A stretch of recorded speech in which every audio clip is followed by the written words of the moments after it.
Hi guys, so we're in mid-June and I've decided just to come back to Northbrook for a quick evening session just to shoot another video for Rick's Fishing. I haven't done one for 5 or 6 weeks and I've definitely had a bit of an itch.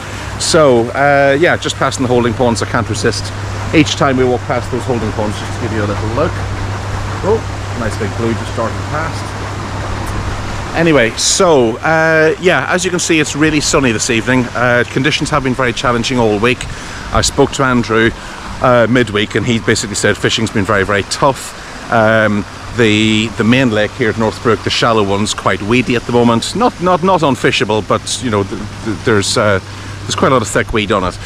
So but weather-wise, we've had literally everything this week. We've had kind of a temperate start to the week, and then the temperatures sort of rose all week, air pressure rose all week, and then literally on Friday, yesterday, we had temperatures up to almost 30 degrees, followed by rain and thunderstorms in the evening.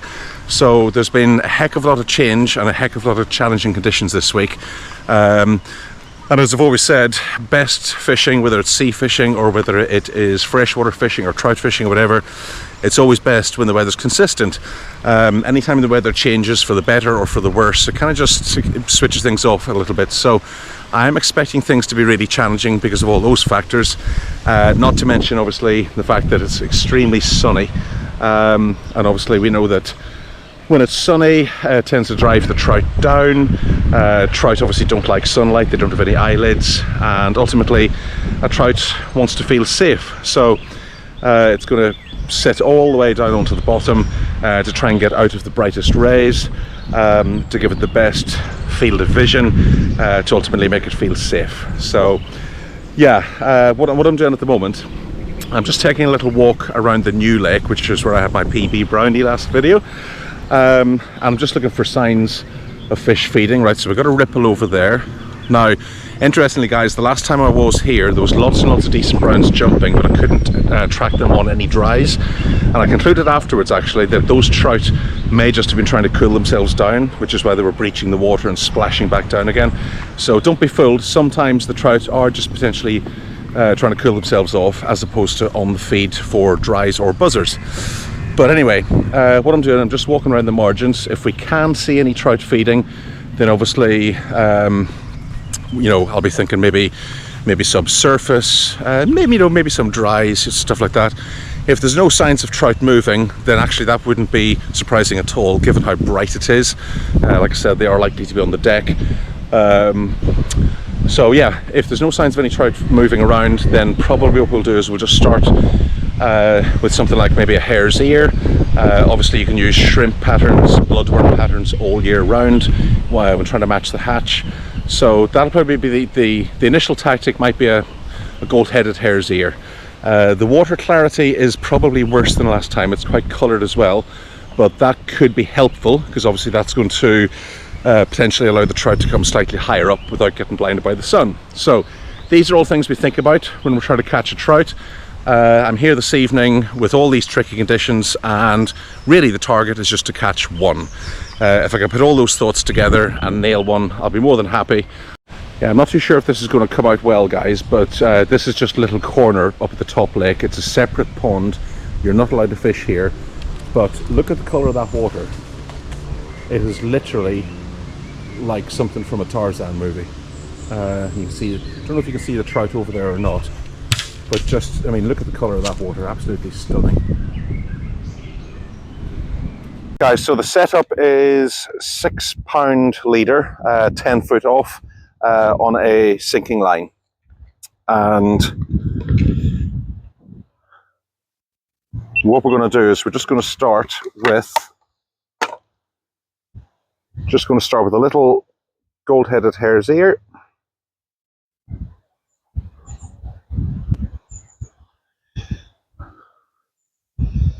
And obviously what we'll do once we tie this on is we will cover that leader with fuller's mud as well, just to make sure that everything sinks evenly and everything's sitting on the deck. Always like to use fuller's mud as well guys, even though we got a weighted nymph on here.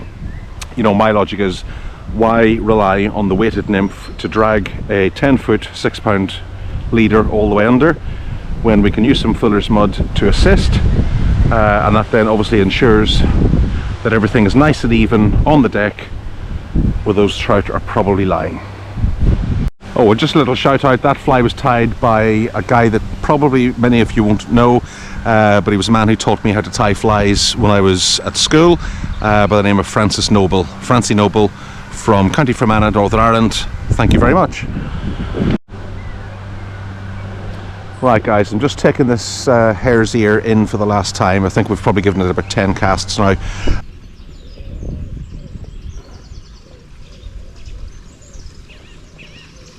Right, so this is another one of Francie's recently sent patterns, cat's whisker.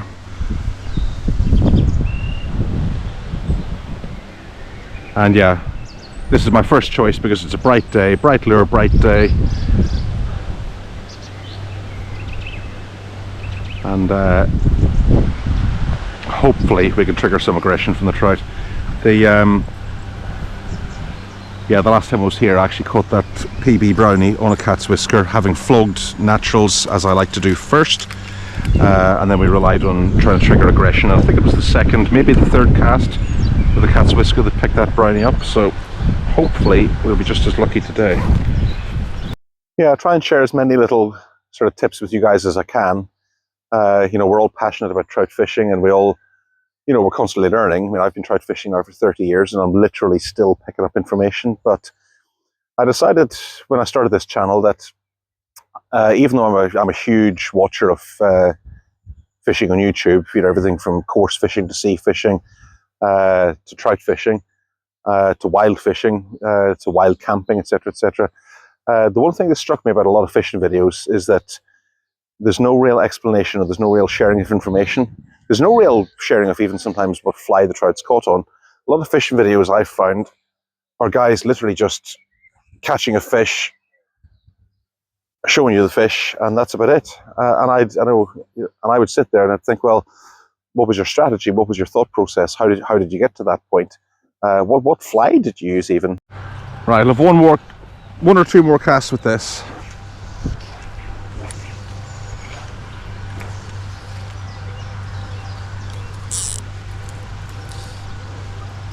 Right, so we've let this cat's whisker sink for a humongous 30 to 40 seconds, and now we're literally just tweak, tweak, tweak, tweak, pull, tweak, tweak, tweak, tweak, pull, tweak, tweak, tweak, and so on and so on. You get the picture. Literally just trying different retrieves, trying to trigger some trout to get annoyed, open its gob. There's a brown right in front of me.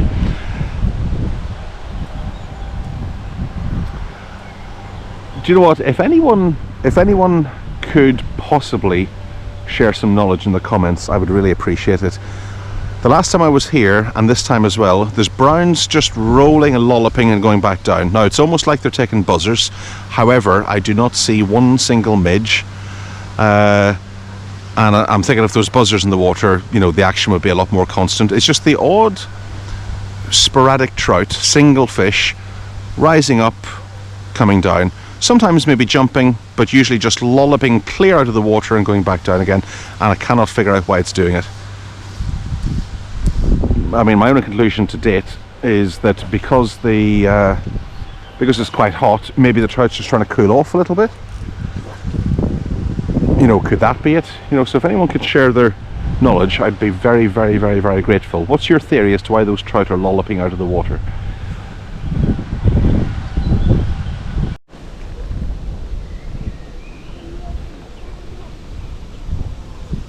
Right, so here's my next thought, guys. Right, so we've tried hare's ear. Lovely traditional pattern, usually very, very reliable.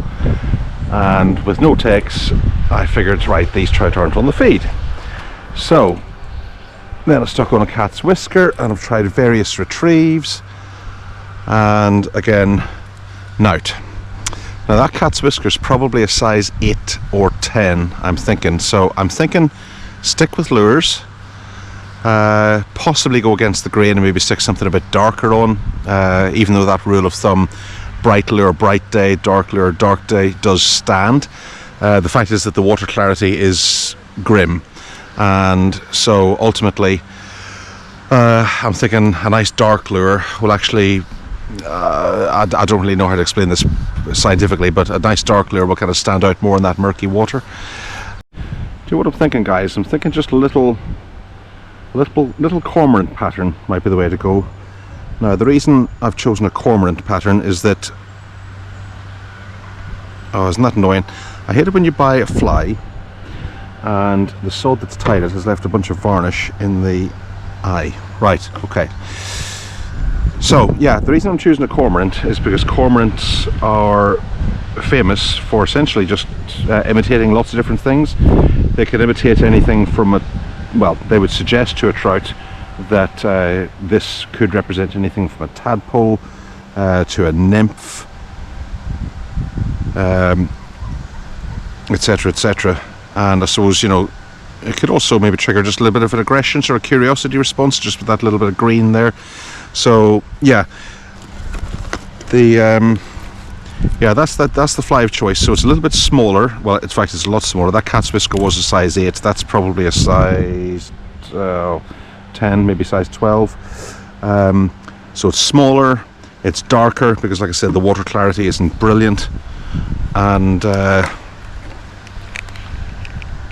it imitates multiple natural beasties, but it might also get the trout curious. So I think that's why the cormorant's just a good all-round pattern. So yeah, let's whack this out. If I can get this untangled from around my foot. Yeah, it's all happening. Yeah, let's whack this out. I think we'll just freshen up again with the fuller's mud though. So yeah, once I've done that, let's get this out. So yeah, I guess there's various ways to fish the cormorant, given that it can imitate multiple things. Let's assume this time of year it could be a little bit of a tadpole. Obviously, you know, we've all seen tadpoles as children, so it's kind of just tweaking along, tweak. So it's probably just going to be a slow figure of 8, really. And we'll see what happens.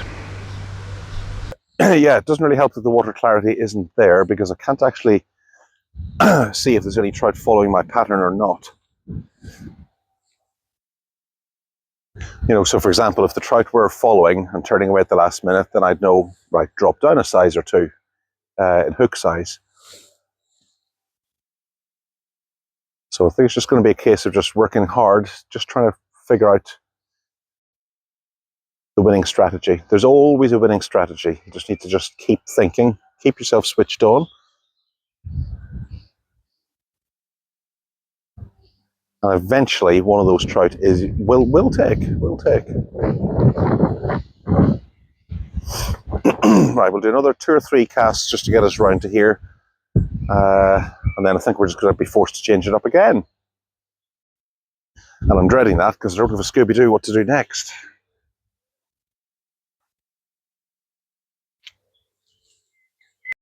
Net, Alex. Yeah, it's a rainbow on the cormorant, guys. So it was a dark pattern in the end, despite it being a bright day. This is where water clarity obviously dictated what we had success with. Oh, and I'm standing on the line.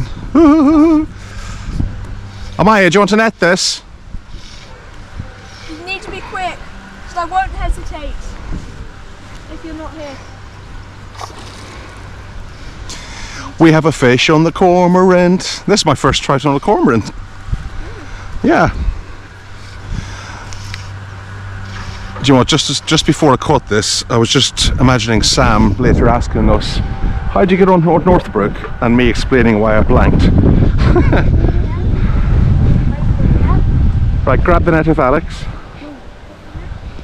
Right, and just keep the net deep in the water, darling, and I'll take the fish to you, alright? Crouch down. Hold it further down.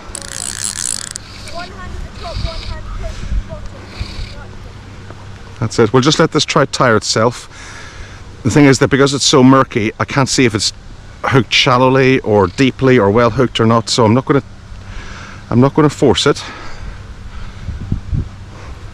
Right, lift the net. No, don't. Lower it.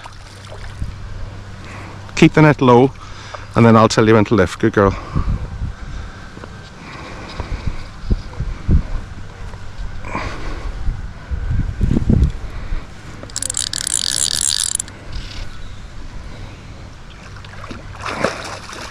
Come over here with the net.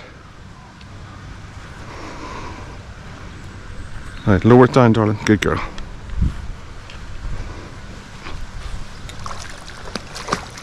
Lift.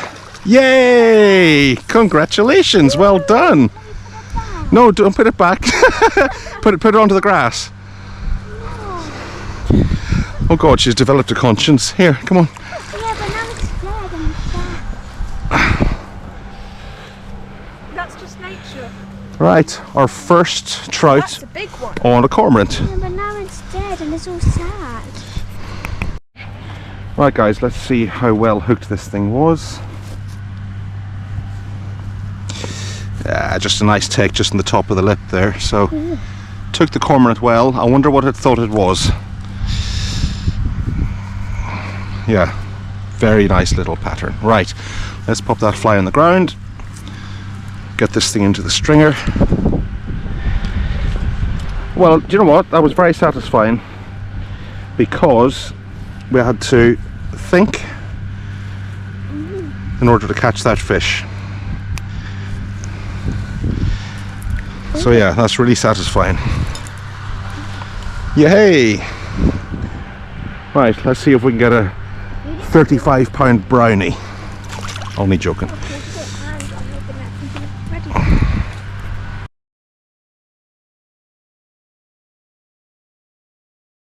Right guys, so we're just going to drag this cormorant through another few times. Just want to persevere a little while longer, just at various depths with this pattern, just to see if we can pick up something else. And then what I want to do is basically see if I can catch one of those lolloping browns. This is the second visit to Northbrook in a row where those browns have been doing that. I've never seen a rainbow do it, but the browns are doing it. I haven't seen any insect hatch, so I know that they're not coming up for dry flies. I mean, there's a few probably size 28 midges flying around, but you know, that's not going to be bringing those trout up. So aside from my initial theory, which is they were just cooling off and, you know, just splashing through the water to cool down, which I still think I probably believe, I want to stick on maybe some sort of daddy longlegs pattern on the floating line. Nothing weighted, just something that's going to kind of work that top maybe foot, 18 inches, 2 feet of the water column, just to see if that'll trigger a take. So last cast with the cormorant and then we'll give that a go. Right guys, so I'm just choosing that particular pattern of daddy long legs. It's not weighted. It's even got some female hackle there, I believe. Male hackle tends to be stiffer, female hackle tends to be more fluffy, so that's going to get sodden with some water and it's just going to sink down, but obviously because it's not weighted, it's not going to sink right down to the deck very quickly anyway. So yeah, floating line, fuller's mud on the first probably the first 6 feet next to the fly, and we'll just try and get this thing subsurface, see if we can tempt out one of those lollopers. I think we'll just call them lollopers from now on. Right, there we have it. Oh, that sun's beaten down now. You see that big huge bright torch in the sky is precisely the reason why these trout should not be coming up, and they are. Right guys, so these rising browns, or lolloping browns, they've probably been showing themselves about once every 10 minutes. So yeah, it's just going to be a game of patience here, I think. So we're just going to leave that. You probably can't see that, but we're just going to leave that. Setup, by the way, is 10-foot fluorocarbon, no, 12 foot this time. Always lengthen the leader out to at least 12 feet when I'm using floating line, just to keep the fly as far away from the fly line as possible. So yeah, 12 feet. By the looks of it, the fuller's mud is working its magic and I can't see any of that leader. So yeah, we'll just leave that little daddy longlegs just sitting there, and hopefully we'll see if we can get one of these trout to come up and take it.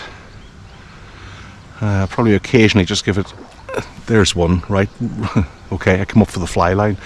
Right, now the daddy longlegs has just dipped beneath the surface, so that's good, because like I said, I don't think these fish are actively feeding after dry flies, so it's just below the surface. So hopefully it'll catch one of these brown trout's eyes. The only way we're going to see the take is we're going to see the end of the fly line dart out, and then we'll go 1, 2, 3, strike.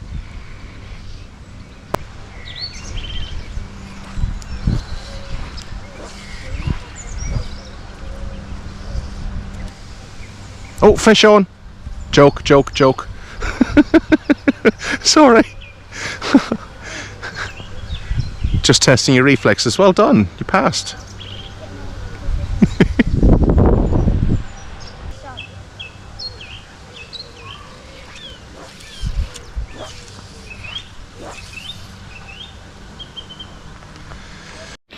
Right guys, so to finish us off, I'm going to go back to the same pattern that I had my PB brown trout on here in the last episode. Just going to fish this, having already used this fly to earn some confidence. I'm going to fish this now close to the bottom. This may be the last strategy. If this doesn't actually prove to catch anything within a half dozen casts, then probably what I'll do is I'll stick one of these dark ones on, and again, same strategy, just fish on the bottom. So yeah, last two strategies to try before we do our reflection of the entire session. Right, so we're going to give this a solid 30 seconds, guys, just to sink. Like I said, I think this lake's roughly 10 feet, give or take. I guess it varies a little bit. So as you could say, between 8 and 12 feet on average. So we'll give this fly a good 30 to 40 seconds just to sink to the deck, and then we'll strip it back in. Not a hugely fast retrieve, but we'll not muck about with a slow figure of 8 either.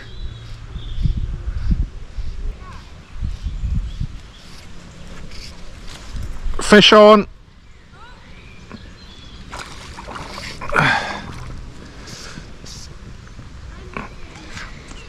Right, so that was just jerking in a cat's whisker, guys.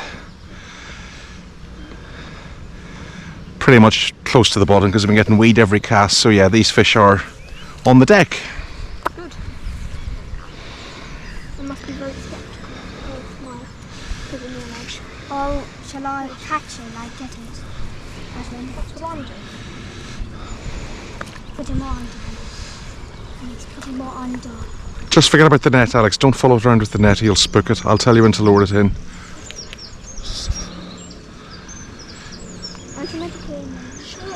Yeah, just lower the net into the water and just hold it like lowered in.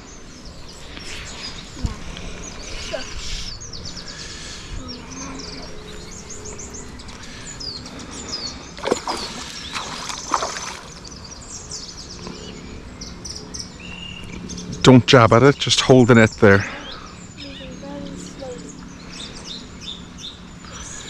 Do you want to hold the rod? That's it. So you just put one hand up here, and then you can feel the trout pulling. Can you feel it? Right. Don't take any more line in. Right. Hold the rod. No, look, you can feel the trout pulling. Oh, I'm scared. Keep the net low, Alex.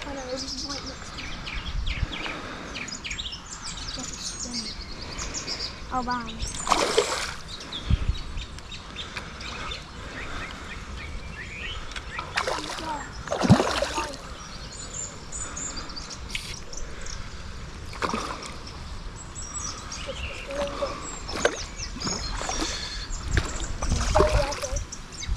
There we go, good lad. Let's see it.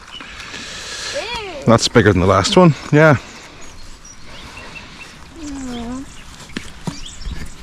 Right guys, so yeah, that took the cat's whisker. So yeah, I think what we'll do is... Yeah, you could hold it. Can you take a picture of me on my tablet? Yeah, it's recording. There you go, you happy with that? Good girl. Well done. You helped me catch that because you held the rod, didn't you? And can you take a picture of my tablet? The pass. The user.